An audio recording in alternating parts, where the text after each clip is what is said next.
पिठा पिठा समस्त को पसंद बेसी तो मते काकरा पिठा बहुत पसंद। तेणु हॉस्टेल रहिले पिठा बा कौ मिलूँ सबुदिन बाहर किणी खाया कथा। तेणु छुट्टी है मोर तेणु 4 दिन छुट्टी नहीं कि घर को आसती घरे माँ को कहली टिके पिठा करने से कहला मु सब जिनस रेडी करदेवी तू कर मोर टाइम ना करने तू जदि करू खाइबू मु कहले हाँ ठीक अच्छे तू नड़िया करदे आउ सुजी की मु जंती की सुजी रे काकरा पिठा करी। तेणु मु कौन कली सुजी की जंती नड़िया को चीनी पकई ताको भाजीदेली टिके सुजी की चकड़ी की से मंडा पिठा तैयारी कली काकरा पिठा ताको छाणीबी गोल गोल कली गोल गोल कर देगिरी ता देहरे नड़िया पुर देई पिठा तैयारी कली। टिके टाइम लगिला तैयारी करिया पई कण प्रस्तुत करने से टाइम लगे जी टाइम खाया को न लगे से टाइम प्रस्तुत करने भी लगे।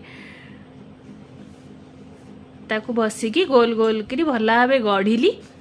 गोल गोल पिठा कली तापरे लंबा लंबा कली लंबा लंबा कर सारा पर पुणी छांच थिला स्टील रा ता देहरे पूरे कली मते छांचरे भल करी आसेना मते हाथ रे भल भावे गढ़ी आसे लंबा लंबा भल भावे गढ़िली लंबा लंबा कले टिके फिटी जाए पिठा तेणु गोल गोल भी कली तापरे तेल बसई गरम कली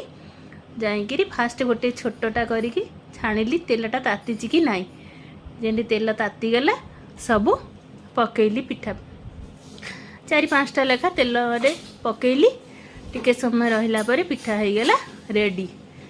ताको सब छाणिया को लगिला बहुत किनी पिठा जंती देइथिली तेणु छाणिया पे बहुत समय लागिबो गोटी गोटी करी सेंदी छाणु थाए ठिया होइकी करूथाए मशा पछे कामुड़ दउ थाए संधार ही आसलानी जा होउची हो करी सब जाक छाणिकी करी तेणु सब जाक पिठा छाणिली छाणी सारा पर बसिली चाखिया पे कहली आग मु गोटे चाखी दिए केमिति टेस्ट होइची बहुत टेस्टी थिला। आउ मरीच गुंड भी टिके पकई देइथिली से नड़िया कोरारे बहुत टेस्टी थिला खाइबा को तेणु मु खाइली भाउज को डाकिली आ से टिके खाइबू चाखी कह केमिति होइची मु करिची।